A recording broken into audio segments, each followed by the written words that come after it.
Well, I guess today I'm the alpha and the omega, but I thought that it would be a good idea to close with something that is important, it's common. Everybody has to deal with cervical spine injuries, and none of us want to screw up and miss these things. So we're going to start with some basic anatomy. I like anatomy. And you can't really understand stability in the cervical spine unless you understand this anatomy. So I'll probably give you more anatomy than you really want to see. What you really want to see is this approach that I have to CT interpretation.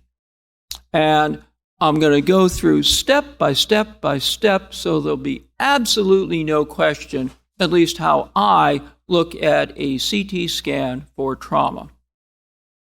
Then we'll move into MR. MR certainly has some advantages.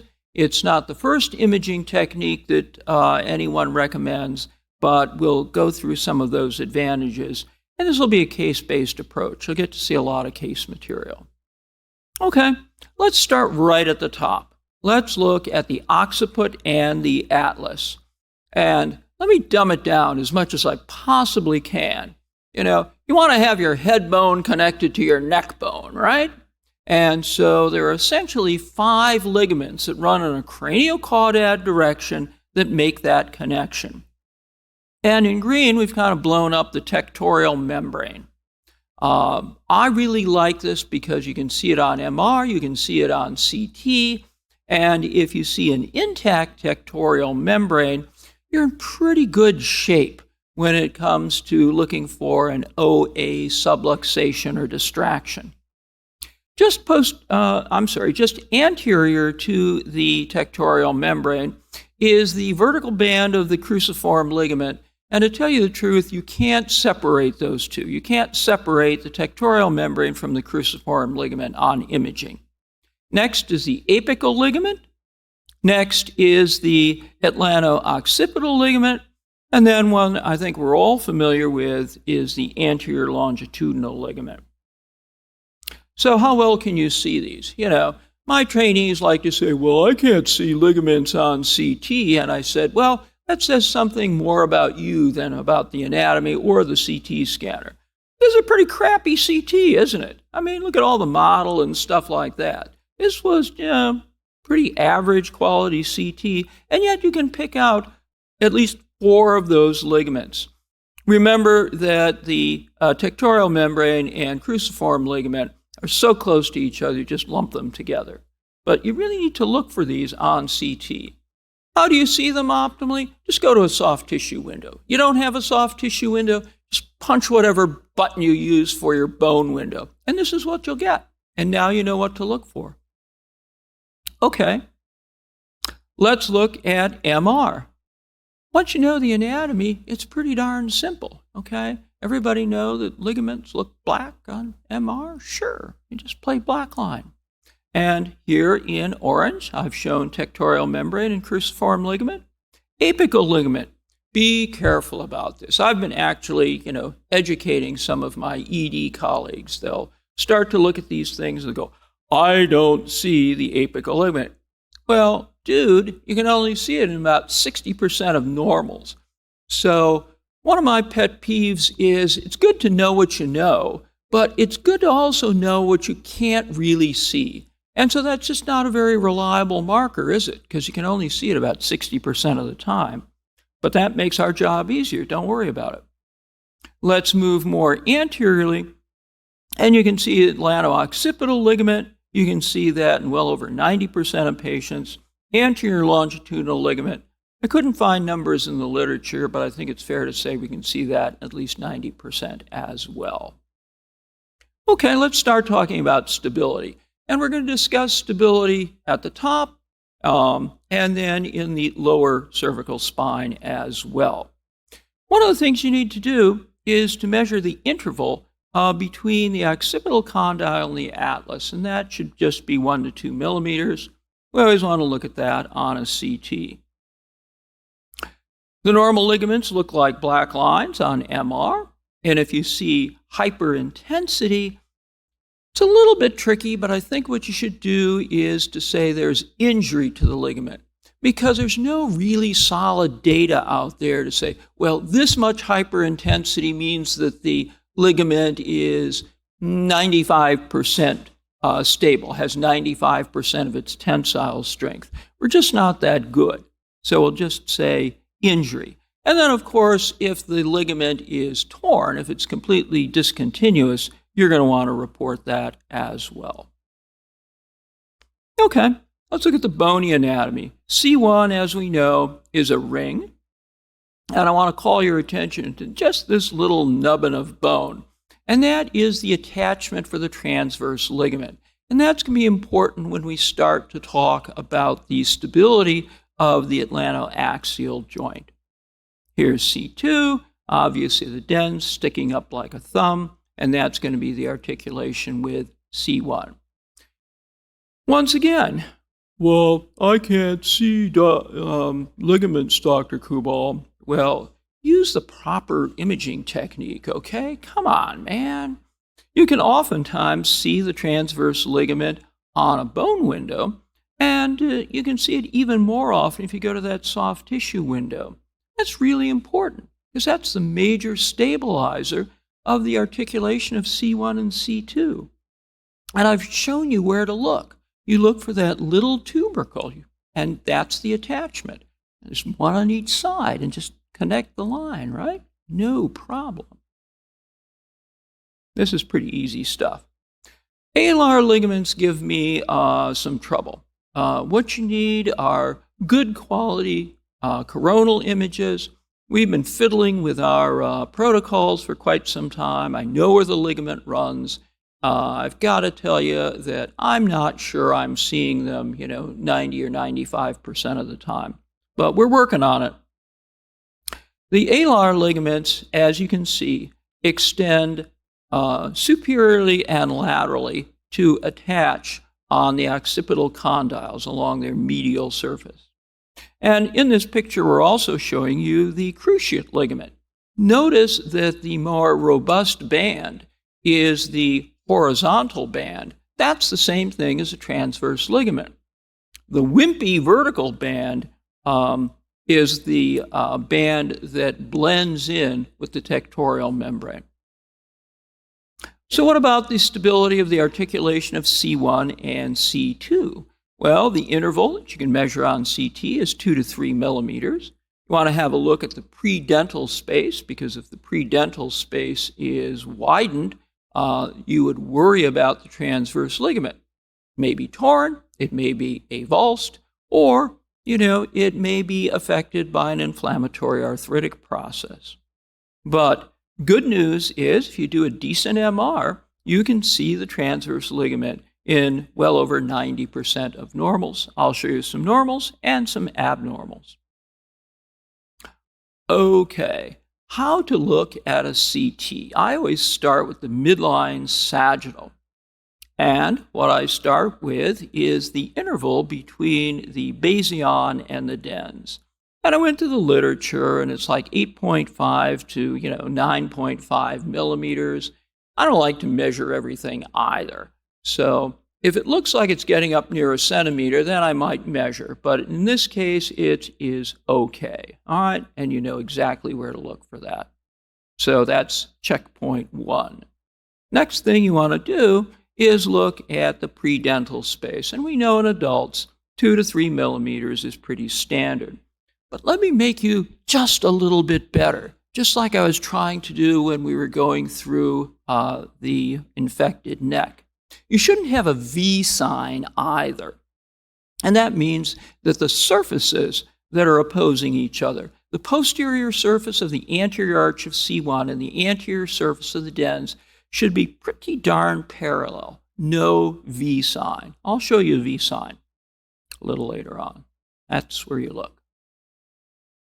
Sticking with the midline sagittal, look at the anterior vertebral bodies, posterior vertebral bodies, and those really need to line up. Now, what if you have degenerative disease? You're allowed to be off by about 1 to 2 millimeters. If there's more than that, in a trauma case, I start to get pretty worried because we've got a non-invasive test, MR, that can help us to solve that problem. So when I'm doing this as a screening exam, I'm looking for good alignment. And then, as you know, the spinal laminar line is a smooth curve. And while you're looking at the spinal laminar line, make sure that there's no separation of those spinous processes. There's no fanning of the spinous processes. Okay, let's go to that soft tissue window. Does anybody have any problem seeing that we have an intact tectorial membrane? I mean, that's how easy this is, okay? This is not rocket science, okay? You can confirm the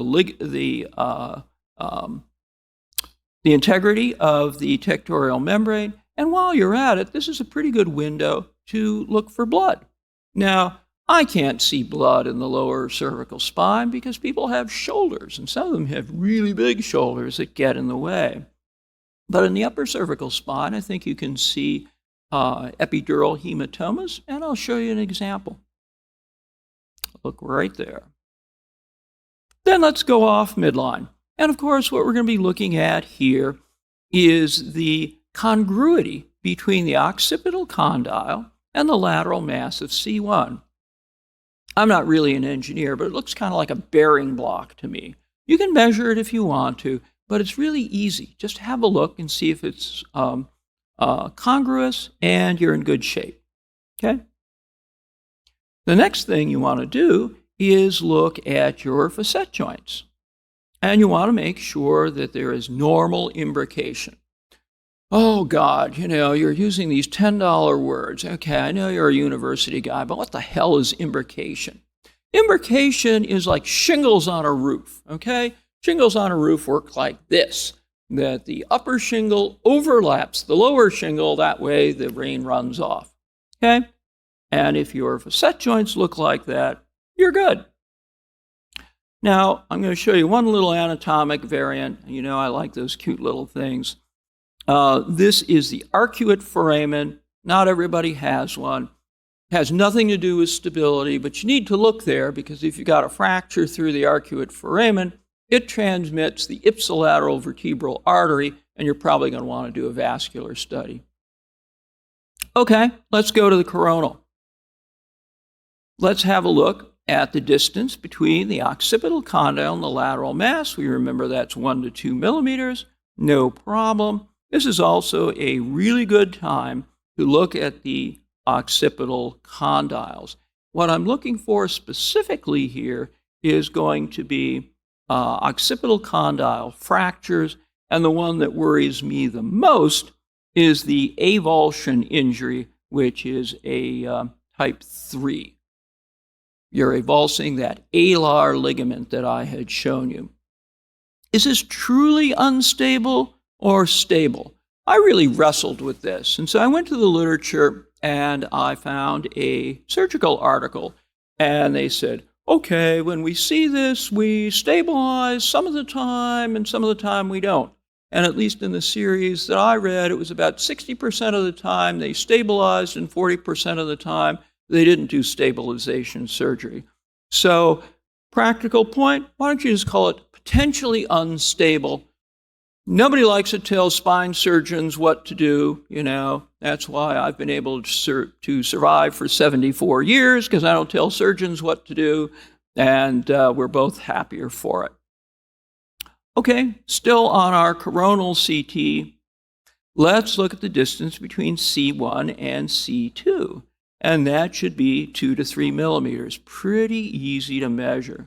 And you've got a nice comparison. You can compare the distance between occipital condyle and C1 as well. And then something that I don't want you to forget to do, we probably learned this when we looked at plain films, and that is to look at the alignment of the lateral masses of C1 and C2.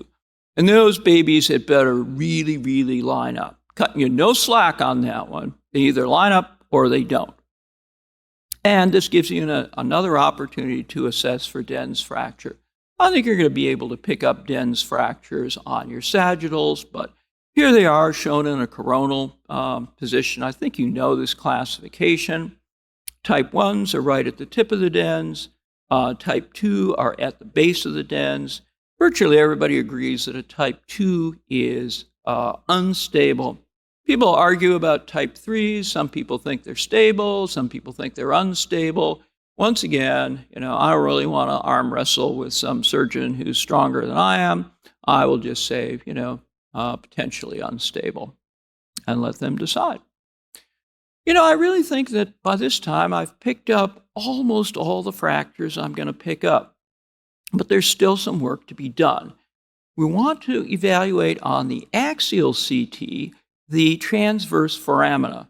Why? Because even though it's not going to be an unstable injury, if you have a fracture through your transverse foramen, you have a high potential for a vascular injury. And you're going to want to do, most typically, a CTA. And it's nice to be able to pick that up sooner rather than later. You can also look at the facet joints. I personally like to look at the facet joints better on the sagittals and look for imbrication. But while I'm buzzing through the axials, I'm going to look for, a nice, well-aligned hamburger, the so-called hamburger sign. Okay, let's look at some pathology. I'm going to show you a Jefferson fracture. And the first thing you see when you look at that coronal image is there's sort of an extra chunk of bone on this slice. And, where is that from? Well, let's just go to our axials and see if we can figure it out. And we look at the axials, and you can see a fracture through the anterior arch. You can see a fracture through the posterior arch. This is a classic Jefferson fracture. Now, I kind of like history, and, maybe I've got too much time on my hands. So I went back and looked at Jefferson's original description, and he was really talking about all types of C1 fractures. And this was, in his original classification, a Jefferson type 3. And not too many people are as smart as you and I are this afternoon. So if you want to just call this a classical Jefferson fracture, I don't think you'll have any trouble communicating what's going on here. But our question is this going to be stable or unstable? Well, it's a little bit hard to tell. I can't really see the transverse ligament on this CT, so let's go to MR. You can see some prevertebral edema, not a big surprise. Intact cord, always good news. We see some edema, we can call that injury if we like, within the intraspinous ligament. Doesn't help us a huge amount with stability. And so we're going to go to our axials, and I'm showing you a T2 and a GRE, and you can see a nice dark line. Black line, black line, black line, all intact. Transverse ligament is intact. And so even though we have a Jefferson fracture, this would be the so-called stable Jefferson fracture. Am I going to say stable in my report? No, I'm kind of a wuss when it comes to dealing with large spine surgeons. And so I'm going to say, MR imaging shows an intact transverse ligament, and let them decide. They usually make the right decision. They know what they're doing. How about this one? Well, we've got another Jefferson fracture. Notice, though, in this case, how the lateral masses are separated. I no longer line up lateral masses of C1 and C2. Everybody see that? I think I've got some arrows there. Yeah, those don't line up quite right. And we've also got another one of those little chunks of bone. You can see right there. That doesn't belong there. So let's go to the axials, figure out what's going on. Fracture of the anterior arch, fracture of the posterior arch. Here's this little chunk of bone. What is that? Avulsion fracture. There is the donor site. Okay? We got some betting men and women in the audience. You're gonna bet on the transverse ligament? No, that would be a sucker bet, wouldn't it? You don't want to do that. But we did get the MR anyway. There are some advantages to getting an MR, but this gave me the opportunity to show you an abnormal transverse ligament. Just start over on the patient's right. You can follow a black line, black line, black line, and then whoops, the black line goes away. You can see that the ligament is kind of balled up. Not all that hard, is it?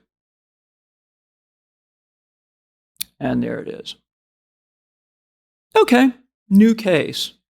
Here's a high schooler, had a wrestling injury. And we have a look at things. Why don't we start with the sagittals? You happy with the predental space? You can measure it.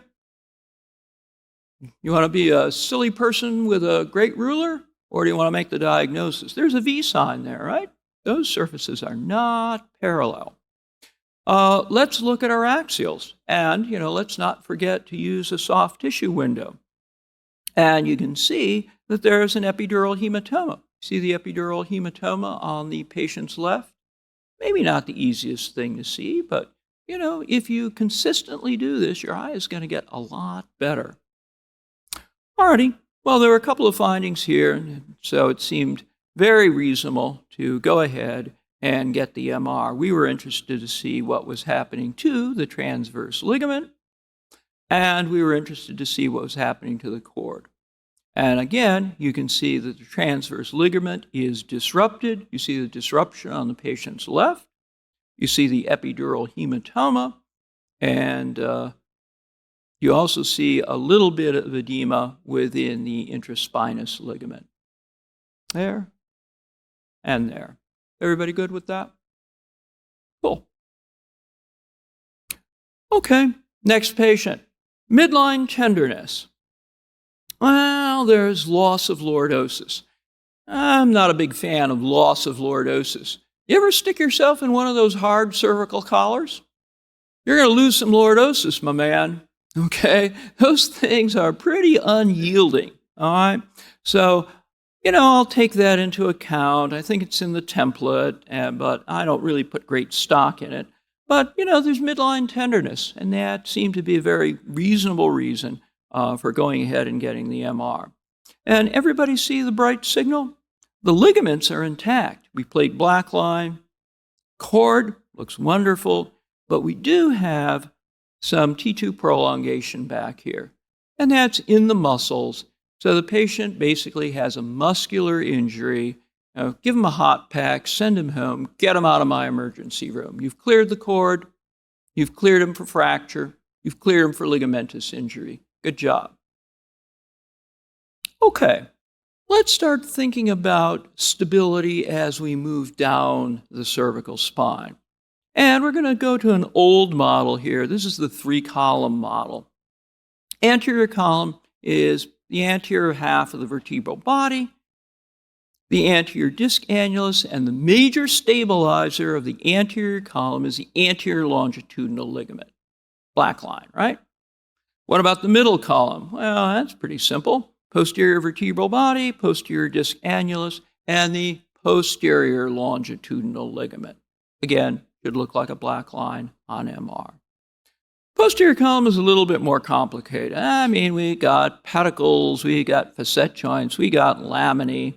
But again, the major stabilizers are going to be the ligamentum flavum, the facet joint capsules, the intraspinous ligament, and maybe a small complement of the supraspinatus ligament. And here's just another representation of those ligaments. I think you're all aware of this anatomy. What I'm now going to do is take you through a series of 4 flexion injuries. And I think you can see how CT is going to be valuable as a screening tool, but is not going to be very valuable as a prognostic tool. MR can help us out with that. That's one of the advantages of getting the MR. Okay, well, have a look at this. Run down the little checklist that I gave you. Follow that spinal laminar line. And do you see the level of fanning right here? Okay, so we've at least stretched some ligaments here. Not saying it's unstable or anything like that. Now, you don't always have to get an MR in this case. I think we got an MR because the patient was having some other symptoms. But here is the MR. And once again, you can see injury of the posterior ligamentous complex, which is the intraspinous ligament plus ligamentum flavum. And we're seeing multifocal cord edema. Now, you may complain and say, those aren't very pretty images, and I would agree with you, but even not very good images, a lot of times we'll use fast imaging sequences because our patients aren't going to be holding still particularly well, will give you the sort of information you absolutely positively need.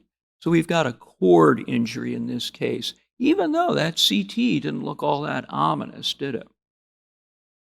Case 2, another hyperflexion injury. And here I think that, everybody would call some anterolisthesis. We can see the anterolisthesis. The facet joints look pretty decent. Not quite sure if this is stable or unstable because you'd be kind of worried about 2 columns, wouldn't you? You'd be worried about the anterior column and the middle column. So let's have a look. And we can see that the posterior longitudinal ligament and posterior ligamentous complex are disrupted. And so if you believe the 3-column model, this is an unstable injury. We're going to say potentially unstable so as not to ruffle the spine surgeons, but we're going to make them feel good because we say, you keep this guy intact because he's got a normal spinal cord. I think you're getting the idea of the theme that is emerging here. Here's another flexion injury. A little bit more anterolisthesis. We look laterally. We can see perched facets bilaterally. Well, pretty clearly we've got a 3-column type injury. And if somebody were to say, gee, do you think this is stable? I'd say mechanically this is probably unstable. I can't tell you exactly what's going on in the cord, but we can have a look. Here is the stir. You can see there's some abnormal cord signal. It's only a small amount of edema, not too bad, but not normal either. The bilateral facet disruptions are strongly associated with cord injury. Unilateral facet disruptions, not so much, but bilateral, they almost always have some degree of cord injury. The GRE, as in the brain, is a very good way to look for cord hemorrhage. And we see no cord hemorrhage, so we've got kind of an intermediate prognosis. We've got cord edema, but no cord hemorrhage.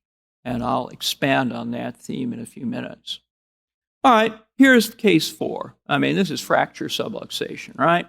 We know we've got a problem here. I don't think anybody's going to have too much trouble with this. Patient had some neurologic difficulties, so we wanted to see what was going on. We got a large amount of cord edema. We've got ligamentous injury, but we looked as hard as we could with our GRE and we didn't see any hemorrhage. Okay, what am I getting at here?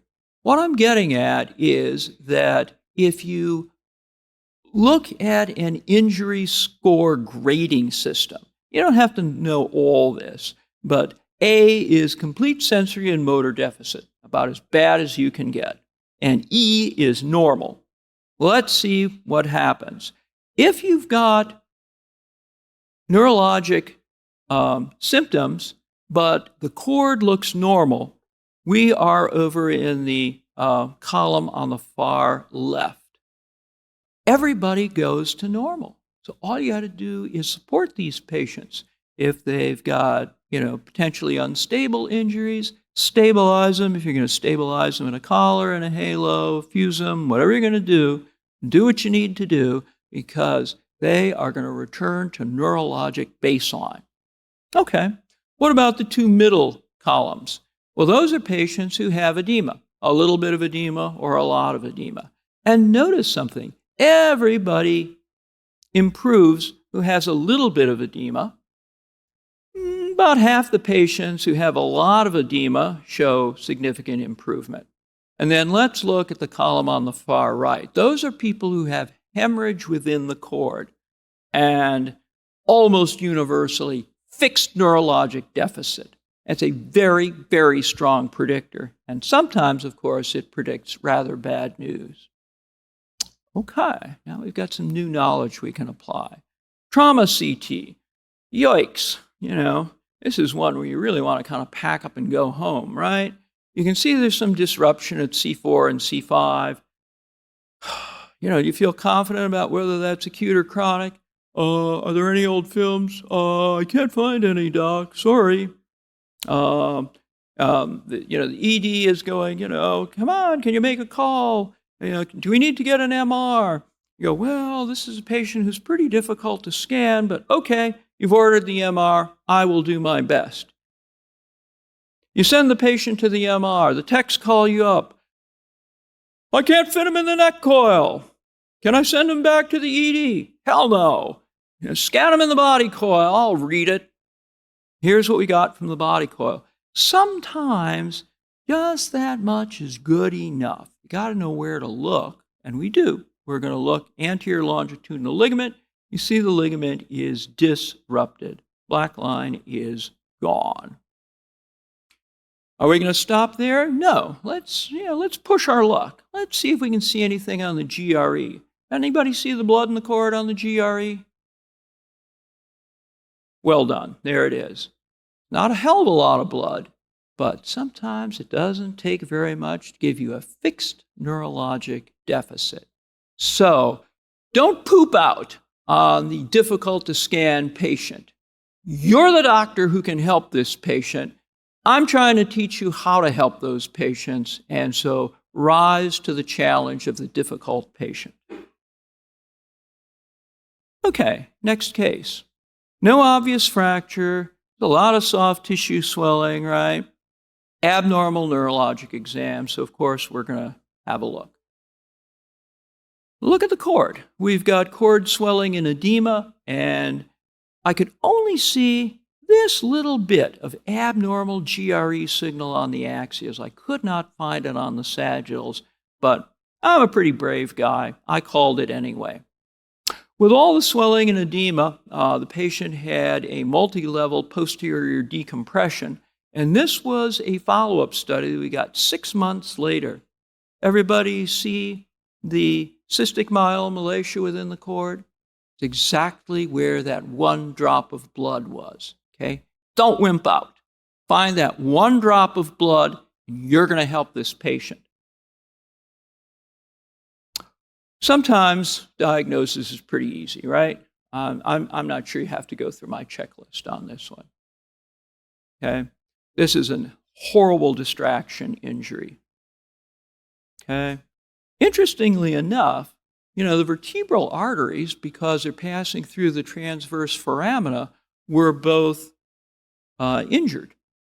The carotids, because they can move more freely in the carotid space that we talked about earlier today, were more or less intact.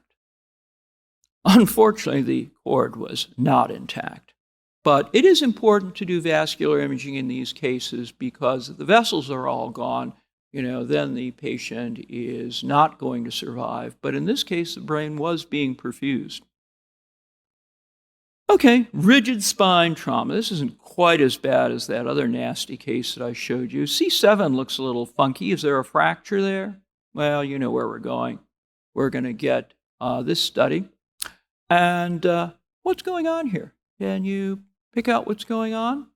Well, for one, the cord is displaced anteriorly. I used to be teaching in Virginia. Everybody in Virginia is into stock car racing. And the way to win at stock car racing is to hug the inside of the curve, right? Okay, that's what the cord tends to do. Is the cervical cord hugging the inside of the curve? Heck no. It's displaced anteriorly by some fluid collection. And come on, you know what that fluid collection is going to be in a trauma case. This is a posterior epidural hematoma. These tend to occur more often in rigid spine injuries than in more flexible spine injuries. I'm stretching your knowledge a little bit by showing you one that is bilaterally symmetric. There you go. Frank Netter is not going to stress you quite so much. He's going to show you one that displaces the cord to the side. Epidural hematoma. All right, let's summarize where we've been. We've reviewed basic cervical spine anatomy. I really dragged you, maybe kicking and screaming, through a lot of the ligamentous anatomy, but now you know exactly where to look on those MRs and on those CTs. We created an approach for CT interpretation that I think is pretty bulletproof. I've been using it for years, and it works very, very well for me. And you can, incorporate that into your template if you like. I've listed the critical measurements that you need to make as well. And then we talked about some of the advantages of obtaining an MR. You can assess the ligaments directly. You can grade the cord injuries. And then, you can also look for the acuity of any fractures. Well, for the end of the day, you've just been a great audience. Thank you again. Very much appreciate your attendance. All right.